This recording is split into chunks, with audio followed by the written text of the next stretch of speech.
Thinking about buying a home in Texas? Whether you're relocating to the Lake Travis area or making a move within the state, the home buying process in Texas has some unique steps you'll want to know. In this video series, I'm walking you through the entire process, from choosing the right neighborhood to closing on your dream home. The topic of this video is making an offer on a home in Texas. I'll share the tips, tricks, and things to look out for to make sure that you get your offer accepted.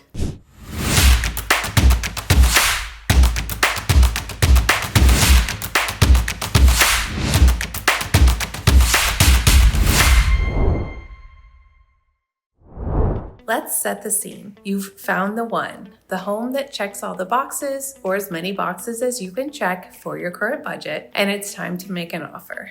But how does that actually work in Texas? How much money do you need to have up front? And what happens once your offer is accepted? In this video, I'll walk you through the Texas Real Estate Commission contract, TREC, explain earnest money and option fees, and give you key insights to make your offer as strong as possible.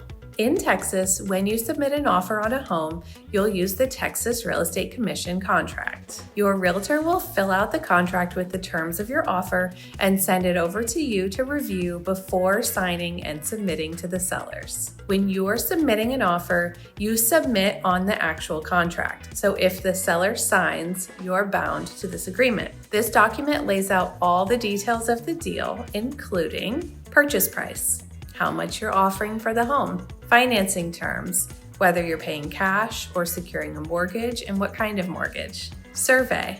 Does the seller have an existing survey or will a new one have to be completed, and who pays for that?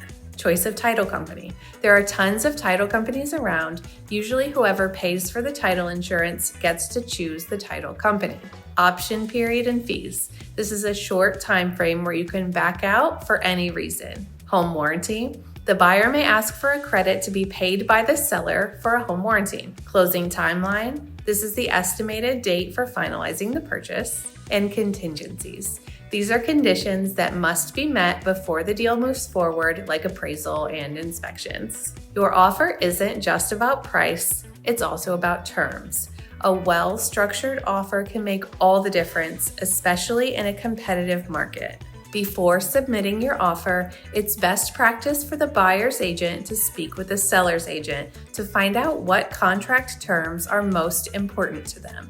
The sellers might need a week or two after closing to close on their new house, and an offer that includes a free leaseback might be more appealing than a similar offer without this extra time in the house. A conversation can go a long way towards building rapport with the listing agent and getting your offer accepted. I recently had a seller who wanted to keep their appliances. They wanted to take their refrigerator, washer, and dryer to their new home.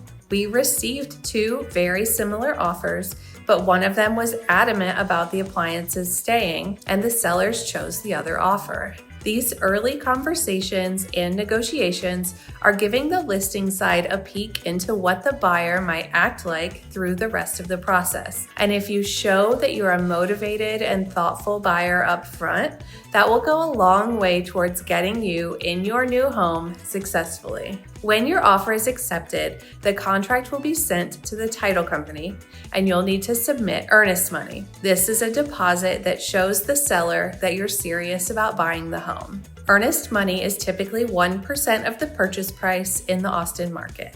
This number may vary in other places, but it's very rare to see another amount of earnest money here unless you're in a multiple offer situation. This money is held by the title company, not the seller. If you buy the house, this money goes towards your closing costs or down payment at closing. If you back out for a valid reason, like during the inspection period or if the home doesn't appraise for the sales price, you can get your earnest money refunded. If you break the contract without a valid reason, the seller may keep it. Think of earnest money as a sign of good faith. It reassures the seller that you're committed to the deal and willing to put some skin in the game. In Texas, buyers have something called an option period. This is a short time frame, usually between 5 to 10 days, where the buyer can back out for any reason at all and lose only the option fee. The option fee is a non-refundable fee paid to the seller typically between $150 and $500 in our area. In some other areas, I've heard that it's as low as $10 per day, but I've never seen it that low here. The option fee gives the buyer the right to walk away for any reason during the option period. The option period is your time to schedule inspections and negotiate repairs or concessions. The buyer can get quotes at this time. It's important to have a local realtor with lots of contractor connections who can get quotes quickly. It's not a hard set rule, but typically things that should be asked for in the option period are things that the buyer couldn't see or couldn't be expected to see during the showing. Common items are roofs, air conditioners, broken windows, leaky pipes, electrical issues, termites, and rotten wood along the outside of the house. This isn't really the time to ask for paint allowance or to replace something that works. Buyers can either ask for the item to be repaired before closing, or they can ask for money towards closing costs to cover the cost of the repair. When the seller gives a concession towards closing costs, the buyer isn't actually getting a check for that money, it's just less money that they have to bring to the closing table. Asking for repairs can sometimes have an effect on the appraisal process, and it can be a hassle for sellers who have already moved or who are in the process of moving to try to coordinate a repair, and you run the risk of the seller choosing the cheapest contractor to complete the job, since it just needs to be done and not done perfectly. So I typically recommend for buyers to ask for concessions to cover the cost of repairs.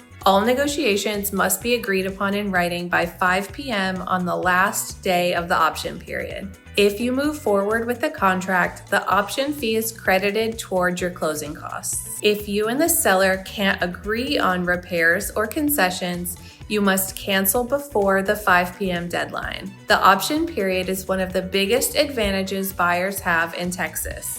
You can make an offer quickly, lock in the home, and then use the option period to finalize your decision. If you're an out-of-town buyer, it's very common to see the home in person for the first time during the option period. If you are in a competitive market, you'll want to make sure your offer is as strong as possible. Here are a few ways to do that. Offer a higher earnest money deposit. This shows you're confident and financially prepared. This money goes towards closing if you close, and it helps the seller know you're committed.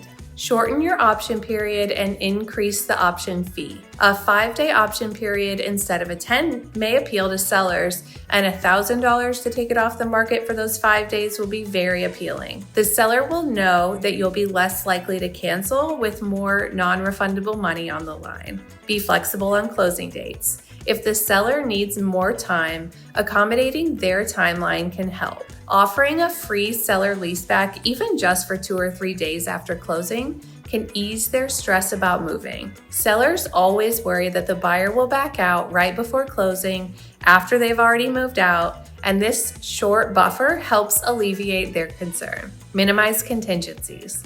The fewer conditions attached to your offer, the stronger it looks. A cash offer will almost always beat a financed offer, but by having all of your documents into your lender, we can eliminate your financing contingency and have a very strong financed offer. If you're able to potentially use more cash, an appraisal waiver means that the seller isn't bound to the appraised value of the home and that the buyer will buy even if the house doesn't appraise at the sales price. A good real estate agent will guide you through crafting a competitive offer that protects your interests and appeals to the seller. Be open and honest about what you can afford and feel comfortable with in your offer. If we need to offer a little less on the offer price, we can work with the seller to add in other terms that are beneficial to them. Working together as a team always gets the best results all around.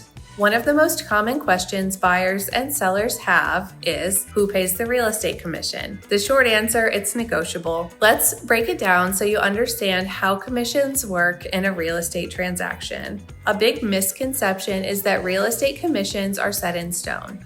The truth is they're completely negotiable.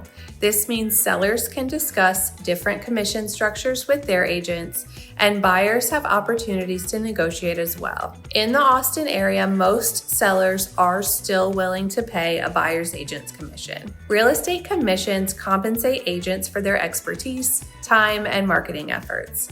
A great agent helps with pricing strategy, negotiations, paperwork, marketing, and guiding you through the process from start to finish. Whether you're buying or selling, it's important to discuss commission terms up front so you know exactly what to expect. To end this video, I wanted to give a quick rundown of the timing of the transaction. Once your offer is accepted, the clock starts ticking. Here's a quick rundown of the timing. The day that the contract is signed is day 0 of the contract. The day after is day 1. The title company jumps in to play a huge role. You'll receive an email from your closing officer and the escrow assistant. They are amazing resources and can answer many questions. They will be coordinating with the survey companies, HOAs for information, and to schedule the closing. The title company will send directions on how to electronically send the earnest money, option fee, and eventually the closing costs and down payment. Never wire any money without talking to your realtor first. Wire fraud is rampant, and we don't want you to send your down payment to a scammer. The first deadline, your earnest money and option fee. These are due within 3 days of acceptance unless the third day falls on a weekend or a holiday. In this case, plan ahead if you can. No seller wants to be stressed out over a holiday weekend, whether or not the buyer is going to pay their earnest money. The second big thing, scheduling inspections.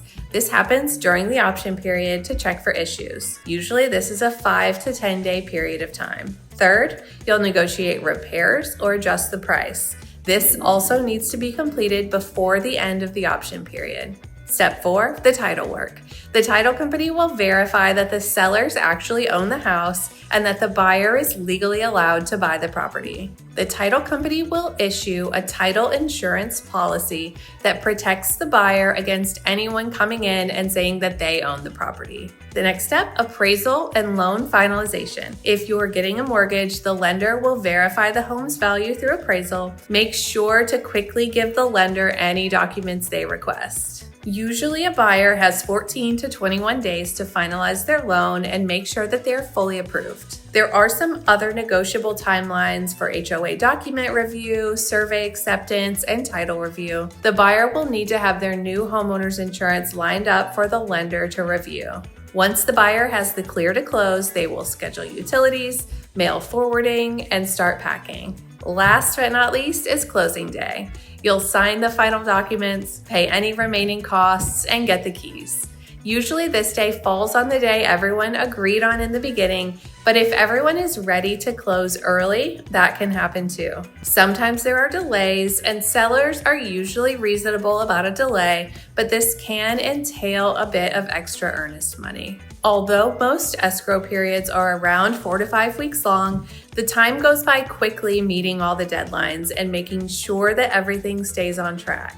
You'll get a ton of messages from the title company or your lender, usually through a secure portal, and it's important to respond to everything quickly. This is an exciting and nervous time for both buyer and seller, and your real estate agent is there to make sure that everything moves smoothly to the closing table. Making an offer on a home is exciting, but it's also a legally binding contract, so knowing these details is key. If you're planning to buy a home in the Lake Travis area, I'd love to help guide you through the process. Drop a comment below with your questions, and don't forget to like, subscribe, and hit that bell icon so you never miss a video about buying and living in Lake Travis. Lake Travis is waiting for you.